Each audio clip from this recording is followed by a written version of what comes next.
Have you ever noticed that every time you react with anger to a provocation, the one who truly wins is the other person? Even worse, you become a puppet in the hands of someone who just wants to see you lose control.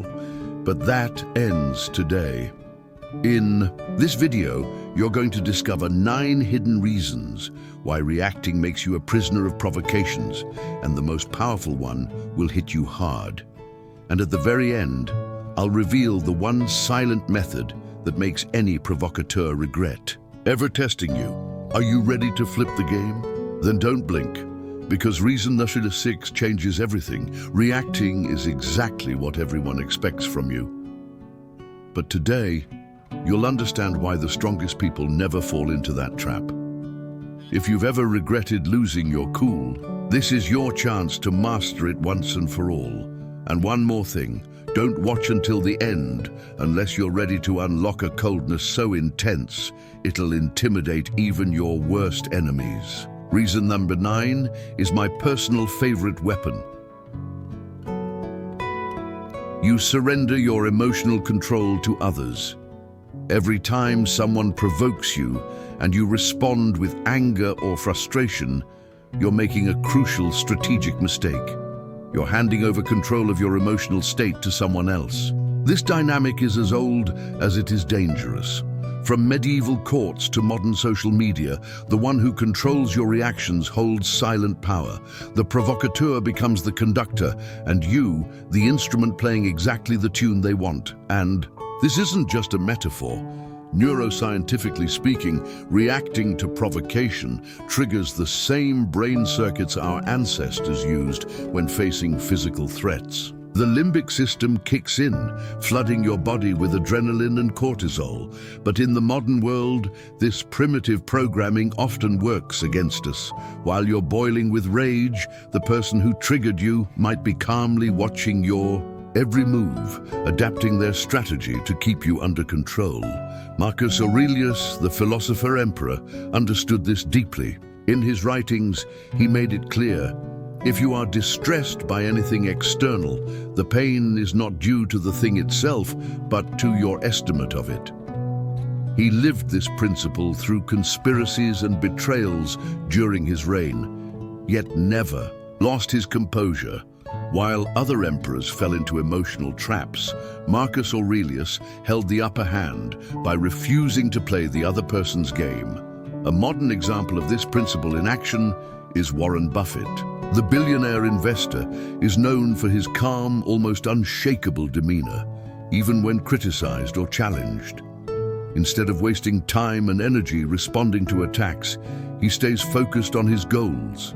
That's not a coincidence. It's a conscious strategy. As he once said, you can't control what people say about you, but you can control whether or not you let it bother you. Psychologically, when you don't react, you're sending a powerful message. Your behavior isn't worth my energy.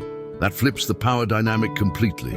Nelson Mandela mastered this art during his 27 years in prison. He realized that the guards wanted to provoke him into anger, because that would prove they still had power over him. Instead, Mandela built a calm, unshakable presence that ultimately became his greatest weapon. The real challenge is applying this in the heat of the moment.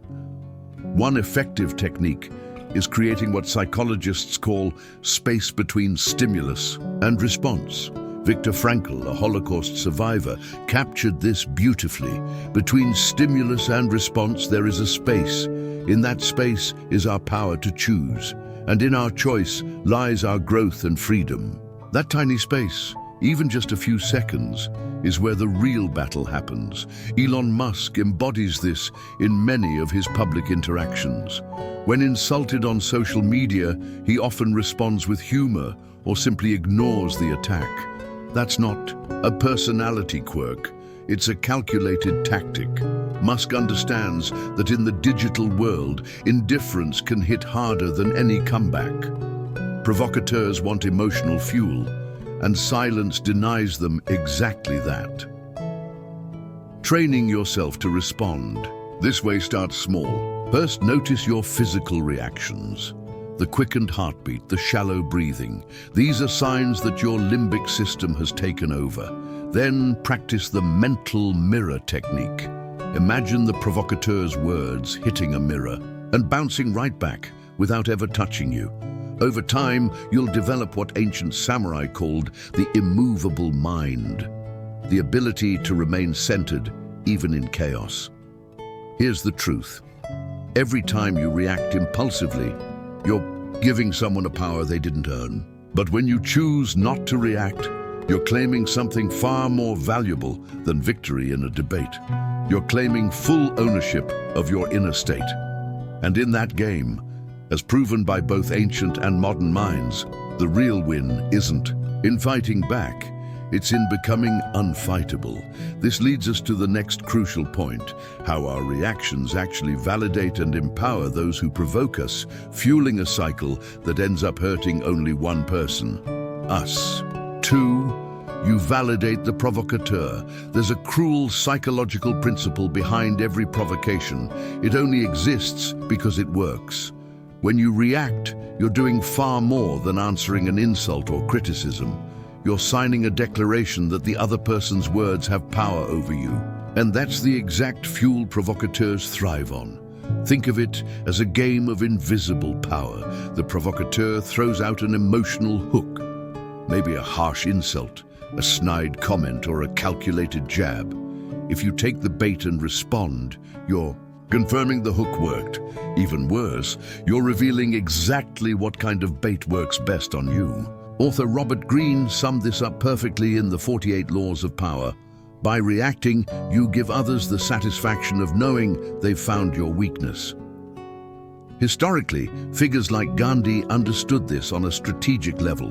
When British officials tried to provoke him during India's independence movement, his consistent non-reaction had a devastating effect.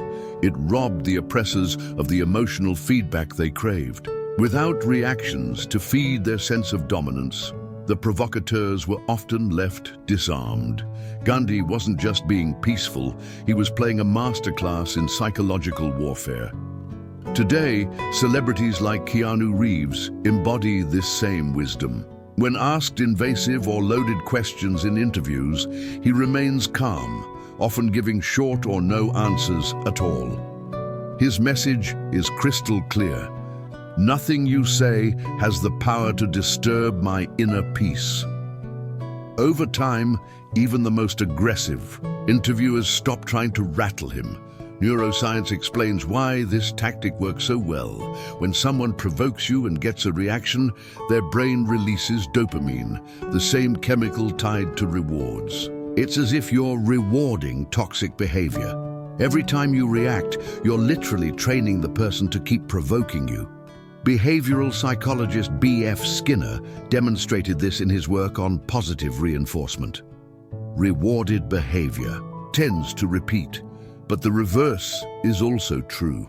When you withhold your reaction, psychologists call this operant extinction. The provocateur's behavior begins to fade without its emotional payoff. It's like stopping the food handouts to a pet begging at the dinner table. At first it may whine louder, but eventually it stops once it realizes the tactic no longer works. Putting this into practice takes sharp awareness. When you feel the urge to react, ask yourself, what message am I reinforcing by responding? Remember, many provocations are designed to extract a reaction. It's less about what they say and more about making you lose your cool. Try this powerful technique, the silence game. When provoked, silently count to 10 before saying anything. Most of the time, you'll notice the provocateur becomes visibly uncomfortable with the empty space. Many will even double down, revealing their own insecurity through desperation. Here's the final and counterintuitive truth. The more you react to provocations, the more you teach people how to provoke you better. But when you refuse to play, you teach a far more powerful lesson, that your attention and energy are far too valuable to waste on those who haven't earned it. And that leads directly to the third principle, how reacting to an aggressor pulls you down to their level. destroying any moral or strategic advantage you might have had. You lower yourself to the aggressor's level. When you respond with anger or resentment, you abandon your position of moral or emotional superiority and step straight into the mud. You're no longer the composed, centered individual. You've become part of the chaos. You're not diffusing the situation. You're now fueling it. It's like trying to put out a fire with gasoline. The moment you mirror the aggressor's tone, you legitimize their behavior. You give them the satisfaction of knowing they got to you. Worse yet, to anyone watching, that whether in person or online, the distinction between you and the aggressor disappears. You're both just part of the same toxic storm. There's a reason the phrase, "never wrestle with pigs." You both get dirty and the pig likes it, is stuck around. The aggressor wants to pull you into a fight. It validates their emotional chaos. And when you take the bait, you're no longer a victim of the attack. You're now a participant in the drama. One of the core teachings of Stoicism is to never let others dictate your inner state. Epictetus taught that we cannot control what others do, only how we respond. Reacting emotionally means letting someone else write your script. Remaining calm, that's authorship. That's owning your own narrative. This doesn't mean being passive. It means choosing your response with intelligence. Some of the most powerful leaders in history, from Abraham Lincoln to Martin Luther King Jr., changed the world not by screaming back at hate, but by standing calmly and letting their silence speak louder than fury ever could. If someone is shouting and you remain still, you instantly shift the frame. Suddenly, it's no longer a battle. It's a display of dignity versus chaos. And people remember that. They gravitate toward the one who stays grounded, not the one who shouts the loudest. So the next time you feel your blood boil from someone's words or actions, ask yourself, do I want to descend to their level or rise above it? Because every reaction is a step, either down into their chaos or up into your strength. And in that strength lies the power to break the cycle, disarm the aggressor, and elevate yourself far beyond the reach of petty attacks. 4. You regret it afterwards. There's a cruel psychological phenomenon that follows every impulsive reaction. What feels like a release in the heat of the moment turns into a chain that binds you long after it's over.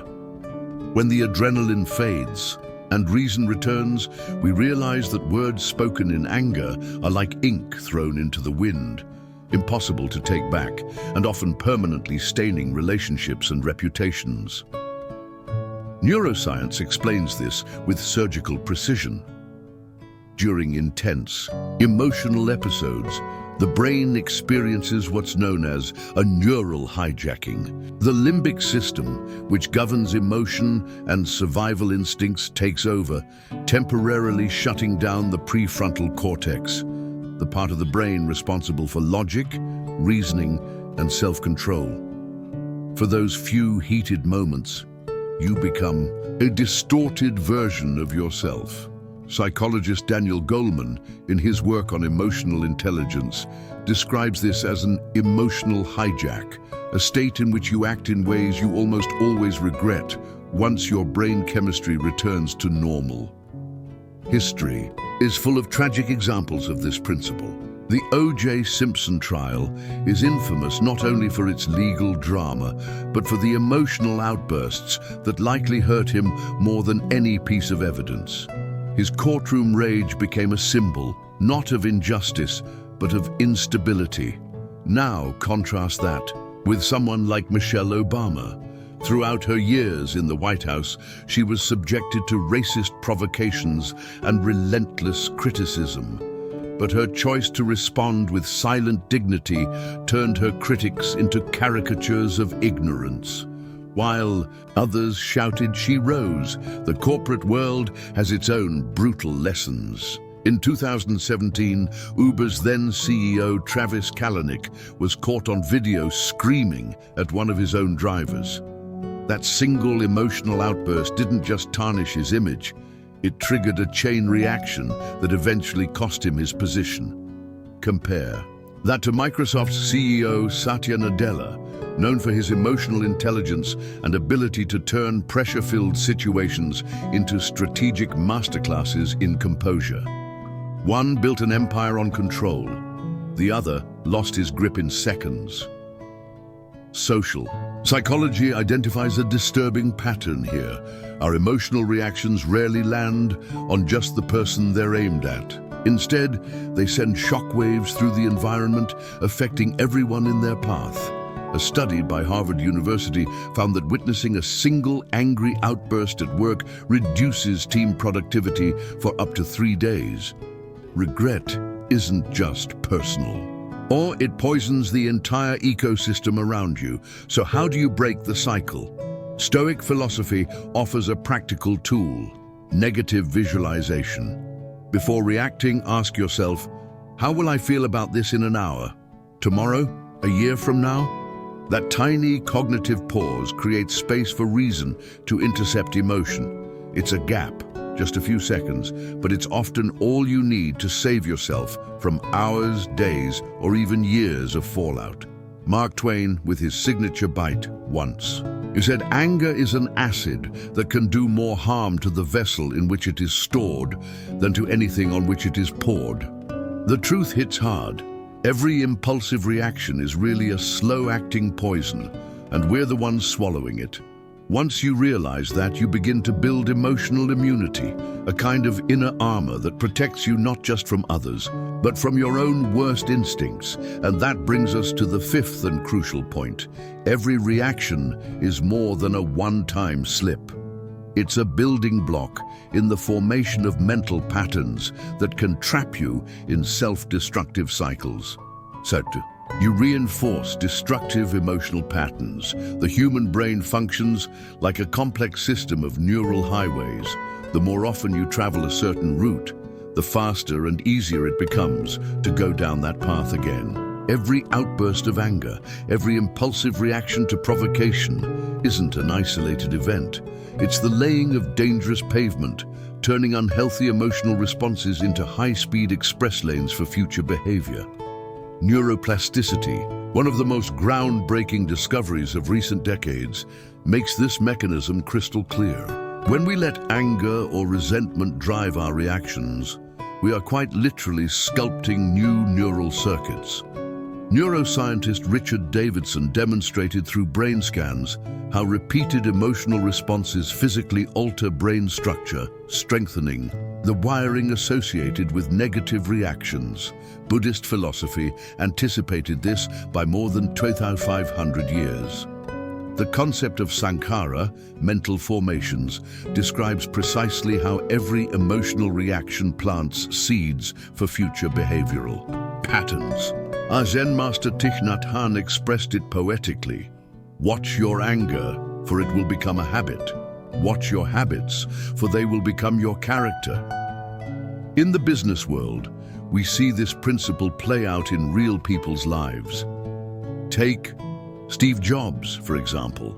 Early in his career, he was infamous for explosive temper tantrums in meetings. While this style may have delivered short-term results, it ultimately alienated allies and created instability. His temporary ousting from Apple in 1985 was, in large part, the consequence of these destructive patterns. Contrast that with Tim Cook, his successor, whose calm under pressure became a strategic asset for Apple's future. Cognitive psychology identifies 3 key stages in this kind of emotional conditioning. Trigger. The provocation acts as a spark. Reaction. Your habitual emotional response takes over. Reinforcement. The neural circuit tied to that behavior gets stronger. Breaking this cycle requires what therapists call emotional reconditioning. Instead of reacting immediately, try what psychologist Marsha Linehan refers to as opposite action. When you feel the urge to lash out, consciously choose to respond with calm, deliberate behavior. It may feel fake at first, but over time, this new response rewires your brain's emotional pathways. Ancient wisdom offers surprisingly modern techniques to meet this challenge. The Stoics practiced what they called premeditatio malorum, the mental rehearsal of adversity and provocation. By imagining future challenges and rehearsing composed responses, they built an inner catalogue of constructive reactions before the storm ever arrived. Neuroscientist Joseph Ledoux discovered that while emotional triggers fire quickly, it takes about 6 seconds for anger-related chemicals to begin dissipating in the bloodstream. This 6-second window, known as the 6-second rule, is crucial for breaking destructive patterns. When provoked, mentally counting to 6 before saying or doing anything could be the difference between reinforcing a bad habit and building a healthier one. The cost of maladaptive emotional patterns goes far beyond the individual. Organizational research shows that reactive leaders create toxic work cultures, where anxiety and defensiveness spread like wildfire. On the flip side, leaders who model emotional self-regulation foster more resilient, innovative teams. Here's the ultimate irony. The more you react to provocations, the more vulnerable you become to them. As Victor Hugo once said, nothing is more powerful than a habit whose time has come. But here's the good news. This principle works in both directions. Every time you choose not to react impulsively, you're laying down a new neural path. And if repeated enough, that new road becomes your default setting, which brings us naturally to the 6th crucial point. How our reactions pull us further away from inner peace and disconnect us from our highest self. 6. You distance yourself from inner peace. Every impulsive reaction to provocation isn't just an external event, it's an internal betrayal. It's a conscious departure from your emotional center of gravity. When you allow someone else's words or actions to dictate your inner state, you're committing a form of self-exile, momentarily abandoning the territory of your own psychological sovereignty. Quantum physics offers a surprising metaphor for this phenomenon. The principle of non-locality shows that entangled particles remain connected, no matter how far apart they are. In much the same way, when you react in anger to a provocation, you're letting someone outside of you determine your internal condition. It's a violent breach of your emotional boundaries, an unwanted entanglement with the provocateur's mental state. Neuroscience reveals the physical cost of this emotional drift. Research from the HeartMath Institute has shown that emotions like frustration and irritation create chaotic heart rate patterns. These disordered rhythms then send disruptive signals to the brain, a state known as psychophysiological incoherence. When you're in this state, your ability to think clearly and access inner wisdom is literally compromised.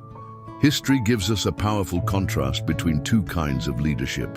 Napoleon Bonaparte, known for his volatility and emotional impulsiveness, often let his passions cloud his judgment, contributing to his eventual downfall.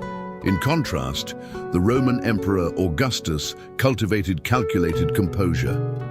His famous phrase, "Festina lente," make haste slowly, was not just political strategy. It reflected a deeper truth. Real strength emerges from the calm stillness at the center of the storm. In clinical practice, psychiatrist Viktor Frankl developed a powerful technique based on this idea. He called it inner distance, the ability to observe your emotions as temporary events rather than becoming consumed by them. His work with concentration camp survivors demonstrated that even in the most extreme conditions, the freedom to choose your emotional response remains untouched. The Advaita Vedanta tradition offers a transformational exercise known as the silent witness. When the urge to react arises, ask yourself, who is feeling this anger? To whom does this anger appear? What part of me remains unchanged by this emotion? This line of questioning reveals the inner space between you and your emotional reactions. As the spiritual teacher Ramana Maharshi once said, that which is real never changes. You are always only yourself. In the modern corporate world, leaders like Sheryl Sandberg embody this capacity.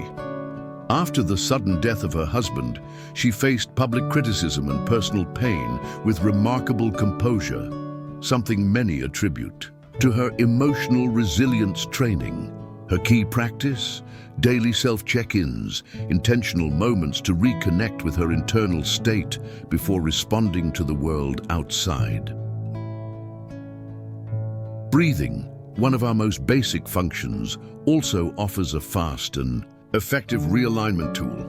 The 4-7-8 technique: inhale for 4 seconds, hold for 7, exhale for 8, activates the parasympathetic nervous system, effectively hitting the reset button on your physiology and restoring access to calm. With regular practice, it becomes an automatic anchor in high-pressure situations. Here's the paradox: the more fiercely you protect your inner space from impulsive reactions, the more true power you begin to accumulate. As the poet Rumi wrote, "You are not a drop in the ocean, you are the entire ocean in a drop." Every time you resist the pull to react, you reclaim the full depth and vastness of your essential self. And that realization prepares us to explore the 7th principle: the hidden cost of wasting our most valuable resources, time and energy, on battles that don't deserve our attention. 7. You waste time and energy on what doesn't deserve your attention. Every minute you spend reacting to provocations is a double loss. Not only is your time wasted, but your most valuable mental resources are being invisibly drained. In the 19th century, German physicist Hermann von Helmholtz discovered that energy in the universe is finite. It only changes form. Applied to the human psyche, this principle reveals a harsh truth. Emotional reactions divert energy away from creativity, focus, and achievement. Neuroscience has a name for this: allostatic load, the cumulative wear and tear that stress places on the body.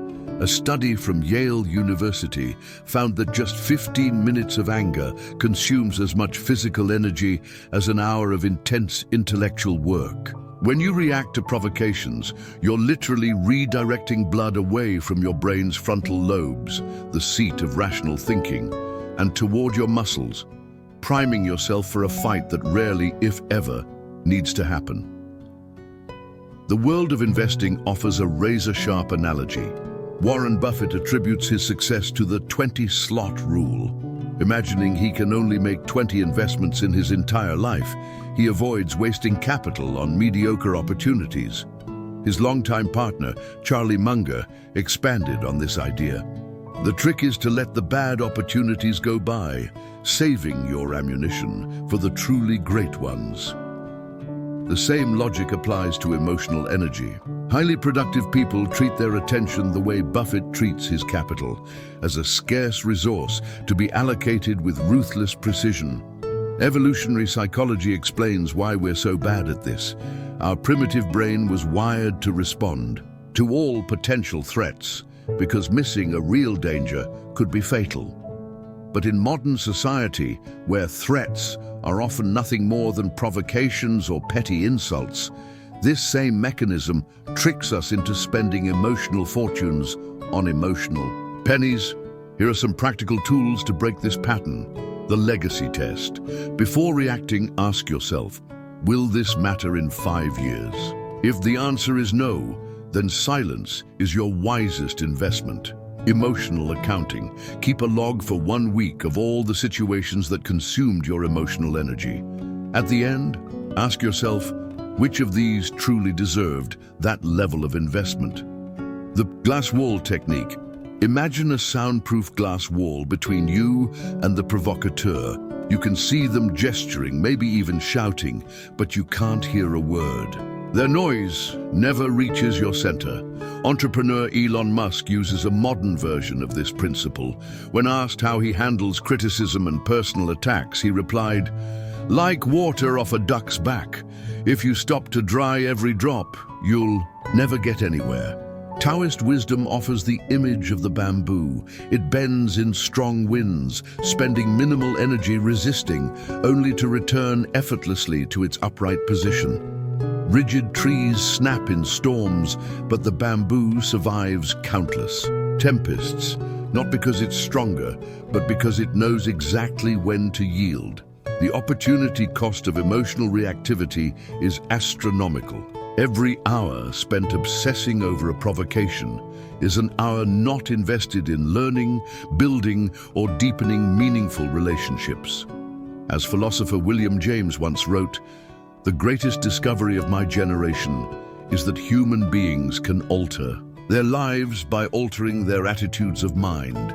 When you truly understand that attention is the most valuable currency in your personal universe, you begin to guard your emotional budget with the same intensity an investor guards their portfolio. And in this invisible economy, not reacting isn't passivity. It's the highest form of strategic resource allocation, which naturally brings us to the eighth principle: how your reactions inadvertently expose your weaknesses, offering manipulators a roadmap straight to your vulnerabilities. 8. You reveal your emotional weaknesses. Every time you react to a provocation, it works like an emotional X-ray. It publicly exposes the hidden architecture of your vulnerabilities. Toxic people and manipulators operate like psychological hackers. They don't attack randomly. They systematically test your defenses until they find a crack. When you react, you're unknowingly handing them the instruction manual on how to control you. Forensic psychology shows that serial manipulators, from toxic bosses to abusive partners, use a technique called boundary testing. They toss out small provocations to map your reactions. If you bite, they start keeping score. What tone of voice irritates you? Which topics put you on the defensive? How long it takes you to react? Robin Dreeke, former head of the FBI's Behavioral Analysis Program, explains, professional manipulators don't strike blindly. They spend 95% of their time gathering data and only 5% executing the manipulation. Your reactions are your biggest data leak. Historical examples show just how dangerous this leak can be. Julius Caesar was a master at provoking political rivals before crucial decisions. When his fiercest critic, Cato, exploded in rage during debates, Caesar would simply smile. Each outburst revealed which arguments hit hardest, giving Caesar a psychological map of his enemy. In today's digital world, professional trolls use analytics tools to study what kind of content generates the most emotional engagement from their targets. Each triggered comment becomes intel for future, sharper attacks. Neuroscience explains what's going on. When we react emotionally, we trigger what researchers call the aggressor's reward circuit. The provocateur gets a hit of dopamine, not just from provoking you, but from confirming they've found a weakness. It's like a burglar hearing the exact tone of an alarm they know how to bypass. Here are practical techniques to protect yourself. The default response method: train neutral responses for provocative situations, e.g., "That's an interesting point," or "I'll think about that." Like an autoresponder, these give away no useful information. The reverse mirror game. When you sense someone is testing your limits, flip the script. Respond with vague questions like, "Why does that matter to you so much?" This shifts the spotlight back to the provocateur and scrambles their read on you. The neutral observer technique. Imagine you're an anthropologist studying the behavior of the provocateur. This mental distance helps you stay emotionally detached while gathering valuable intel on their tactics. Billionaire Ray Dalio uses a version of this strategy at Bridgewater Associates. At his firm, all discussions are recorded and reviewed later to spot reaction patterns in executives, not to exploit them, but to eliminate them. The goal is emotional mastery at the highest levels of leadership. Ancient military wisdom captured this strategy in a single sentence: if you know the enemy and know yourself, You need not fear the outcome of 100 battles. When you stop reacting, you are simultaneously cutting off their access to intelligence about your emotional triggers, buying yourself time to observe, decode, and understand their tactics. This strategic reversal sets the stage for the ninth and most powerful principle: how non-reaction evolves into the highest form of silent leadership and influence. You become predictable and easily manipulated. When you always react the same way to provocations, you become an emotional puppet, your strings exposed to anyone observant enough to pull them. Your responses turn as predictable as a theater script, and just like actors follow lines, manipulators learn exactly how to trigger your emotions on command. The science of emotional predictability. Behavioral research shows 93% of human responses to negative stimuli follow repetitive patterns. After just 3 interactions, your reactions can be predicted with up to 72% accuracy. Your emotional signature is as consistent and as unique as your fingerprint. Psychologist B.F. Skinner demonstrated this with pigeons in controlled experiments. Predictable behaviors are easy to shape using intermittent reinforcement. Applied to human interaction, it means that when you always react the same way, you're unconsciously enrolling in someone else's behavioral lab. The art of strategic unpredictability. Historical. Figures like Charles de Gaulle mastered this tactic. His biographer describes how the French leader alternated between total silence and sharp responses with no discernible pattern, kept even his closest advisors guessing about his reactions, created what military strategists call an emotional fog, a protective layer of uncertainty in nature. The most elusive creatures are the most unpredictable. Take the cuttlefish. When it senses danger, it doesn't flee in a straight line. It zigzags erratically, becoming nearly impossible to catch. Techniques to break. Predictable patterns, the random response method, use a simple internal system to choose. Your reaction to provocation: if the current hour is even, stay silent. If it's odd, respond with humor. This creates unpredictability and breaks the feedback loop manipulators rely on. The variable delay technique: never react on a fixed timeline. Mix it up, sometimes respond instantly. Other times, wait hours or even days. Occasionally, don't respond at all. This introduces hesitation and confusion into the provocateur's strategy. The broken mirror. Game, reflect their behavior, but slightly off. The small distortions throw them off balance. If they're aggressive, respond with exaggerated calm. If they're sarcastic, reply with sincere seriousness. If they act condescending, show genuine curiosity. This keeps you in control while creating cognitive dissonance in them. The power of impenetrability. Business leaders like Jeff Bezos apply this principle in high-stakes negotiations. Former employees say he never reacts when expected. His facial expressions rarely match the tone of the room. His responses swing from deeply detailed to cryptically short. This calculated unpredictability raises your perceived value. People respect. What they can't decode discourages manipulation. When the outcome is uncertain, the game loses its appeal. Preserves emotional energy. You decide when and how to engage. The strategic maxim Sun Tzu taught that all warfare is based on deception. In the daily psychological battlefield, your greatest weapon is to become a living enigma. Someone whose reactions are so unpredictable, provocateurs are left playing chess alone. When you master this art, you become the emotional equivalent of a black hole. Provocations are pulled in, but no reaction escapes to confirm their success. And in that vacuum of feedback, the provocateur loses power, like an actor screaming into an empty theater. This is the peak of self-control, when your calculated unpredictability becomes both shield and sword. protecting your inner peace while silently disarming those who try to control you.